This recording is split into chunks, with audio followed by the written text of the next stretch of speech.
कहानी की शुरुआत में हम एंडी नाम के एक आदमी को देखते हैं जिसके ऊपर हत्या का आरोप था। उसने अपनी बेगुनाही साबित करने की लाख कोशिशें की, मगर उसके बावजूद उसे 2 उम्र कैद की सजा सुना दी गई। यानी अब वो 40 साल तक जेल में बंद रहेगा।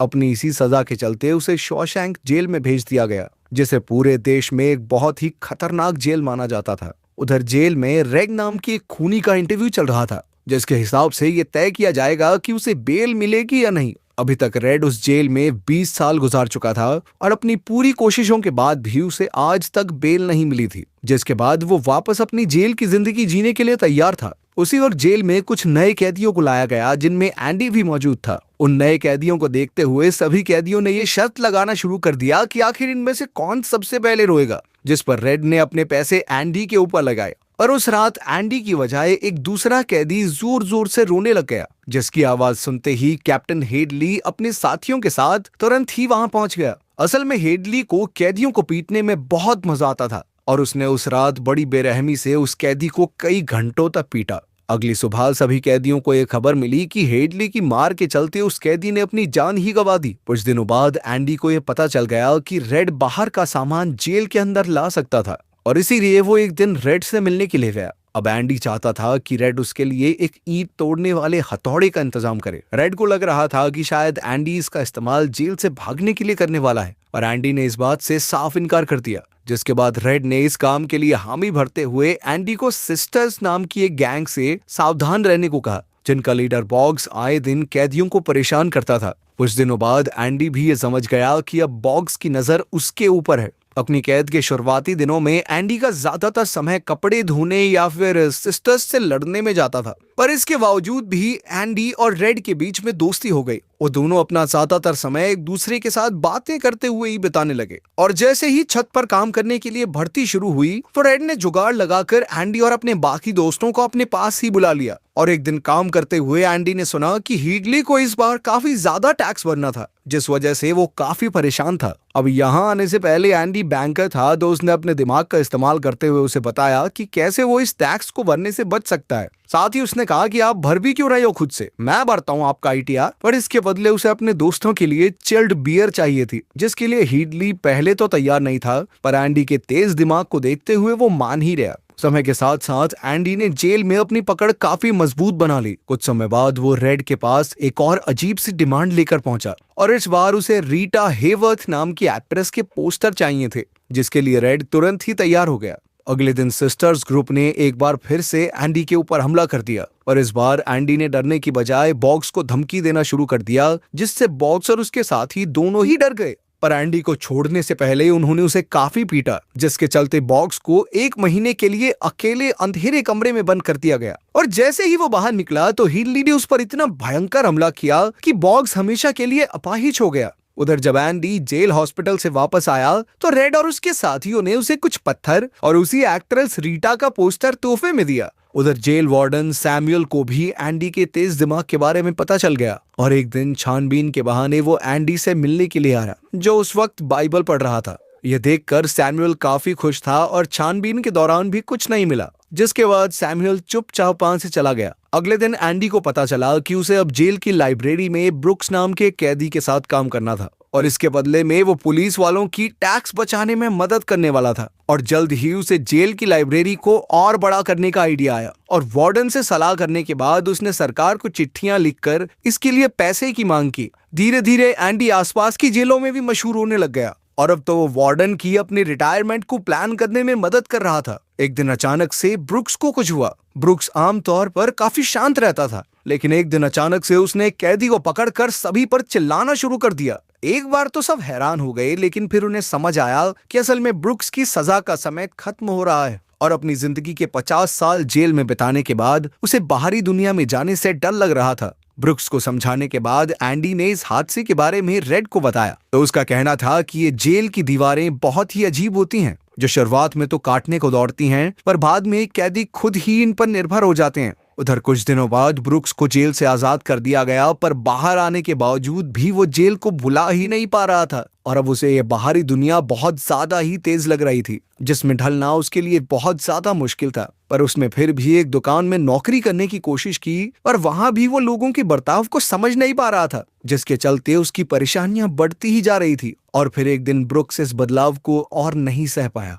उधर एंडी को जेल में 6 साल बीत गए थे और एक दिन उसकी लिखी हुई चिट्ठियों के चलते जेल को आखिरकार अपनी लाइब्रेरी बड़ी करने के लिए पैसे भी मिले और साथ ही उन्हें कुछ पुरानी किताबें और पोस्टर्स भी दिए गए, जिनको देखते हुए एंडी की नजर एक बहुत ही मशहूर गाने की सीडी पर पड़ी और अब वो सभी कैदियों को वो गाना सुनाना चाहता था और इसीलिए अपने साथियों के साथ मिलकर उसने वार्डन को बाथरूम में बंद करके इस गाने को जेल के स्पीकर्स पर बजा दिया, जिसकी आवाज कानों में पड़ते ही खूंखार से खूंखार कैदी एकदम शांत हो गया। पर एंडी की इस हरकत की वजह से उसे 2 हफ्तों के लिए अकेले अंधेरे कमरे में डाल दिया गया। उधर जेल में अपने 30 साल पूरे करने के बाद रेड एक बार फिर से अपने पैरोल के इंटरव्यू के लिए गया, लेकिन हर बार की तरह उसकी ये कोशिश भी नाकामयाब रही और उसके इस मूड को ठीक करने के लिए एंडी ने उसे एक पोस्टर तोहफे में दिया। सरकार ने अब लाइब्रेरी का बजट कई गुना बढ़ा दिया था, जिसे एंडी काफी अच्छे से इस्तेमाल करके एक बेहतरीन लाइब्रेरी बनाना चाहता था, जिसका नाम वो अपने साथी ब्रुक्स के नाम पर रखने वाला था। अब एंडी ने बाकी कैदियों को भी पढ़ाना लिखाना शुरू कर दिया था, ताकि जेल से निकलने के बाद उन सभी के पास अच्छी नौकरियां हों। वहीं दूसरी ओर वार्डन सैमुअल एंडी के दिमाग का फायदा उठाकर दिन ब दिन और अमीर होता जा रहा था। साथ ही उसने कैदियों का इस्तेमाल लेबर की तरह भी करना शुरू कर दिया था। इधर सैमुअल के काले पैसे को छुपाने के लिए एंडी ने अलग अलग बैंक्स में खाते खोले थे और ये सारे खाते रैंडील नाम के एक आदमी के थे, जो असलियत में कोई था ही नहीं। ऐसा इसलिए किया गया था ताकि अगर पुलिस छानबीन भी करे तो उन्हें रैंडील पर शक हो, ना कि वार्डन पर। कुछ सालों बाद टोनी नाम का एक कैदी सिर्फ 2 साल की सजा काटने के लिए जेल में आया। टोनी बहुत ही हंसमुख स्वभाव का था, जिसके चलते वो बहुत ही जल्द एंडी और रेड का दोस्त बन गया और एक दिन टोनी ने एंडी से अपनी हाई स्कूल डिग्री पूरी करने के लिए मदद मांगी, जिसके लिए एंडी तुरंत ही तैयार हो गया और कई महीनों तक मेहनत करने के बाद आखिरकार टोनी अपने एग्जाम के लिए बिल्कुल तैयार था। पर एग्जाम के बीच में ही उसे गुस्सा आ गया और उसने अपनी आंसर शीट डस्टबिन में फेंक दी। पर एंडी ने इसके बावजूद भी उस आंसर शीट को निकाला और एजुकेशन बोर्ड को भेज दिया। एग्जाम के बाद बातचीत के दौरान टोनी ने बताया कि एक दूसरी जेल में उसे एक आदमी मिला था,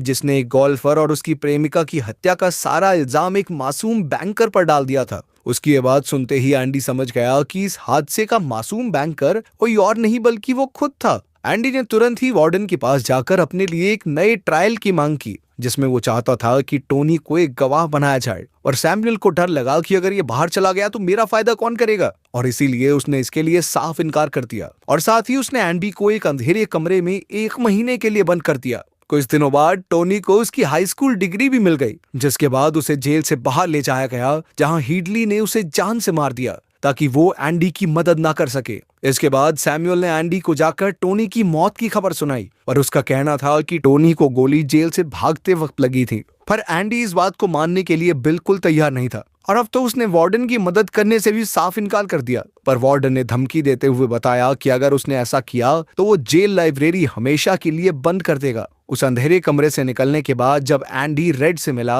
तो उसने उसे अपने प्यार और परिवार के बारे में बताया कि कैसे अपने काम को लेकर जुनून की वजह से वो अपनी पत्नी से दूर हो गया और इसीलिए वो खुद को अपनी बीवी के कत्ल के लिए जिम्मेदार मानता था। साथ ही एंडी ने उसे बताया कि उसका बस अब एक ही सपना है, इसी भी तरह इस जेल से निकलकर मेक्सिको के एक बीच पर पहुंचना, जहां वो अपनी जिंदगी की नई शुरुआत कर सकता है। उसने रेड को भी अपने साथ चलने का बुलावा देते हुए एक खास जगह का पता बताया, जहां उसने कुछ छुपाया हुआ था और वो चाहता था कि जेल से निकलने के बाद रेड उस जगह पर जाए। अगले दिन से एंडी ने एक बार फिर सैमुअल के लिए काम करना शुरू कर दिया, जिसके चलते रेड काफी चिंता में था और तभी उसे पता चला कि एंडी ने बाकी कैदियों से 6 फुट लंबी रस्सी का जुगाड़ करने को कहा था और यह बात सुनते ही रेड काफी ज्यादा डर गया। अगली सुबह जब एंडी अटेंडेंस के लिए नहीं पहुंचा तो कुछ देर बाद ही पता चला कि वो जेल से भाग गया है। असल में उसने रॉक हैमर की मदद से एक गुफा बनाई थी, जिसे उसने उस एक्ट्रेस के पोस्टर से ढका हुआ था और दीवार से निकलने वाली मिट्टी को वो अपनी जेब में भरकर ग्राउंड में खाली करता था।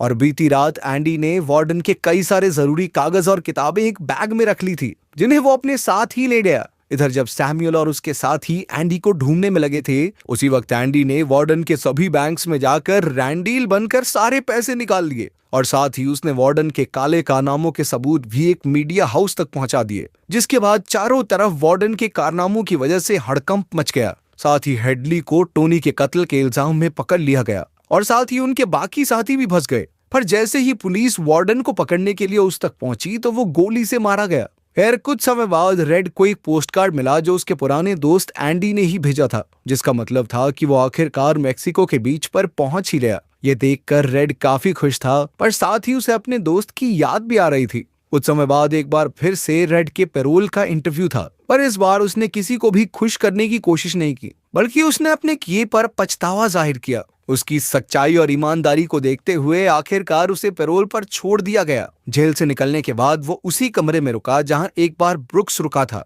और उसने भी उसी दुकान में काम किया जिसमें ब्रुक्स काम करता था। और ठीक अपने दोस्त की ही तरह वो भी बाहरी दुनिया में ढल नहीं पा रहा था और इसीलिए उसने वापस जेल जाने के बारे में सोचा। पर हर बार उसे एंडी की याद आ जाती थी और इसीलिए वो एंडी की बताई हुई उस खास जगह पर पहुंचा जहां उसे एक डब्बे में कुछ पैसे और एंडी तक पहुंचने का रास्ता भी मिला। अपने दोस्त के पास जाने से पहले रेड ने उस कमरे की दीवार पर ब्रुक्स के साथ साथ अपना भी नाम लिख दिया और अपनी सारी परेशानियों को पीछे छोड़ते हुए आखिरकार रेड भी अपने दोस्त के पास पहुंच ही गया।